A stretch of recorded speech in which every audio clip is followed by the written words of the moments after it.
2023. Are your fruits and vegetables trying to kill you? Do you know the history of your fruits and vegetables? Hi, I'm Tom, and this is my carnivore life. So, I don't know if everybody's like me, but once I started getting into carnivore, I really wanted to understand why there was such a shift from plant-based foods. I was raised where we had a garden, we had chickens, and so I always under the impression that vegetables were good for you. Well, it turns out some of them may not be, and some of them we may not even know whether they are or not, just because of their history. So a couple of vegetables that you currently probably buy or eat or have seen on the grocery shelf will kill you if they're not cooked properly. And that's kidney beans and lima beans. They have to be cooked at a certain temperature for a certain amount of time. And this is why you never find them raw in the grocery store. They're always cooked and canned or frozen. Now, as far as some of the fruits and vegetables out there that a lot of people eat that have a different past than what you think, for example, corn. Corn, as we know it, does not grow in nature. It is a completely man-made product.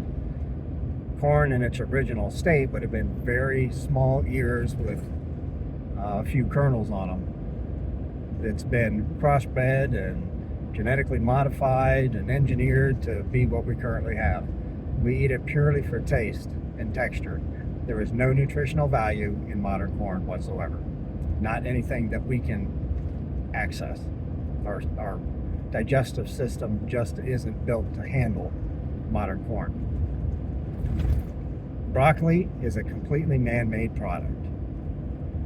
Iceberg lettuce is completely a man-made product. In fact, iceberg lettuce was invented by the Burpee Seed Company.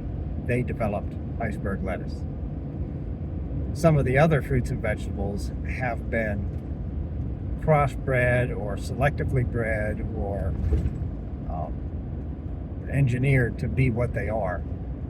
Your citrus, for example, oranges, grapefruits, lemons, limes, in their original state would have been very small and very bitter. Why somebody decided to crossbreed those to get something larger and sweeter, I don't know, but that's what happened with it.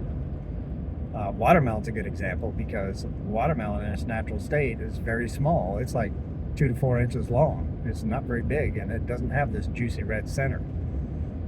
That, again, was selectively bred in order to get what we have now, which is an 18-inch to 2-foot long melon that's red and sweet and very juicy. But its original form, nothing like what we have now. Eggplant, that's another one. Bell peppers, that's another one. The original peppers didn't look anything like that until they were crossbred into what we know as bell peppers now. Almonds would have originally killed us, so they were selectively bred to get rid of the toxins that are in it. Cucumbers, that's another one. Originally, cucumbers would have killed us because of the toxins in it. They were selectively bred to breed out the toxins so we could make them edible. Tomatoes, the original tomatoes were very small, maybe the size of like a cherry or grape tomato, bitter. People wouldn't have eaten them. But at some point, somebody decided that, hey, if we can make these sweeter and juicier, this will be a good fruit to eat. So here we are. Apricots is a kind of a strange one because the fruit itself is okay. It's the pits that contain arsenic, and this is what some liquors are made from, such as amaretto. Amaretto, the true amaretto, uses apricot pits in order to create flavoring. So when you're drinking amaretto, you're drinking small amounts of arsenic, and you have to be careful if you're in an area where you're allowed to distill some liquor, that you follow that formula correctly, or you could wind up getting really sick from it. So you really have to stand back and look at what we're being told is a healthy food, and kind of look back at the origins of these foods, because just like with wheat, and corn, our metabolism and our DNA is not structured in such a way that we can extract the proper nutrition out of these foodstuffs just because we haven't eaten them for long enough. If you look at the history of man, agriculture, out of 250 million years that we've been on the earth, agriculture has only taken up 10,000 years. And when you look back on some of these foods that I was telling you about, some of those are less than 100 years old. So how can we say that these foods are good for us when we don't know? We haven't had them around. We haven't eaten them long enough to know what the effects are. We haven't eaten them long enough in order for our DNA to evolve to handle the different proteins and chemicals that are in these fruits and vegetables. And then you look at things like carrots. They were bred that way to be this bright orange sweet vegetable, and in its original form doesn't resemble anything what a modern carrot is. I have a hard time with eating these types of foods now that I know the history of them, because my ancestors wouldn't have eaten these, so why should I be eating them?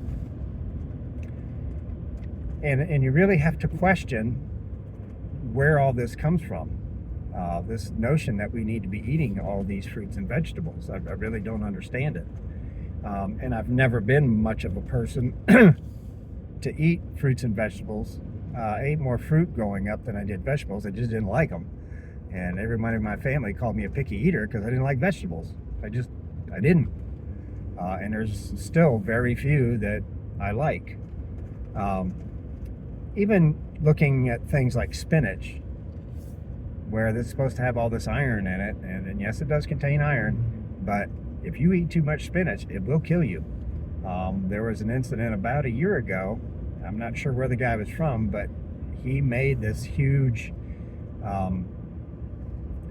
dish of creamed spinach and ate the whole thing and overdosed on spinach. He died.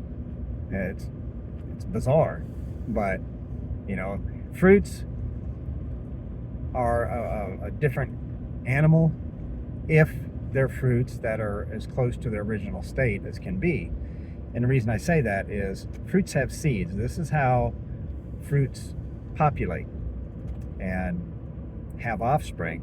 And so they want animals to eat the fruit so that those seeds will get deposited somewhere else and new fruit trees or bushes can grow and thrive. Vegetables don't have that. So vegetables don't want to be eaten. So they contain toxins. And there's a reason why a lot of animals won't touch certain vegetables, because they know that they're dangerous.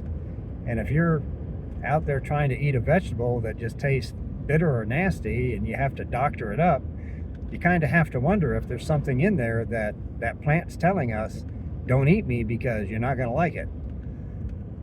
I really don't know what else to say about it.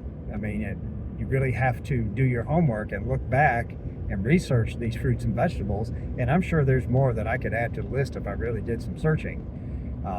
I know there's like 30 of them that we think are modern fruits and vegetables that have always been that way, and they're not.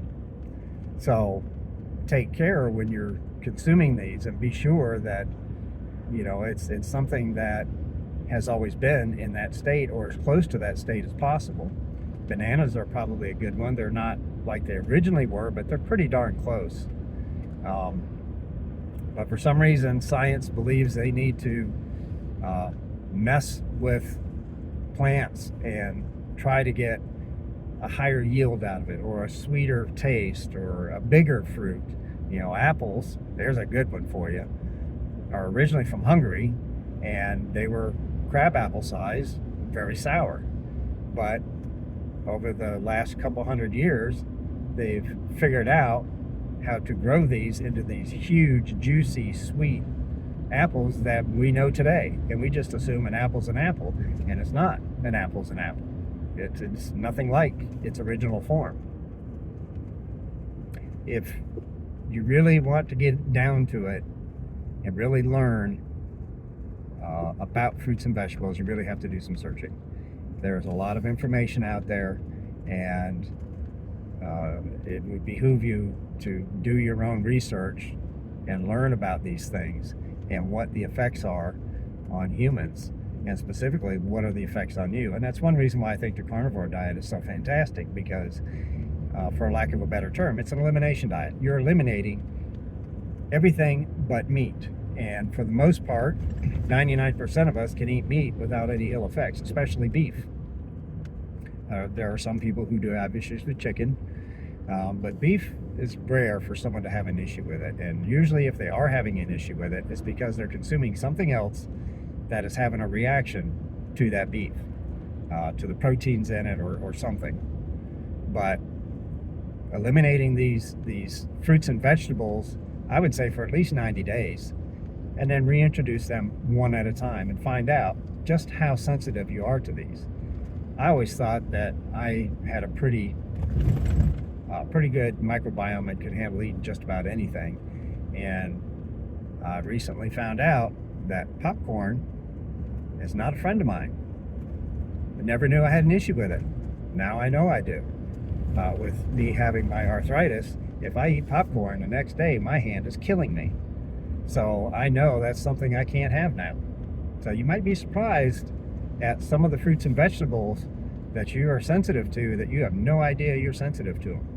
So I'd encourage you to do the carnivore diet for 90 days and then start adding these things back in one at a time. You just might get a big surprise. Hope you enjoyed this video. If you did, like, subscribe. I'll put out more. Question, comments, leave them below. Love to hear from you. Thanks, and have a great day.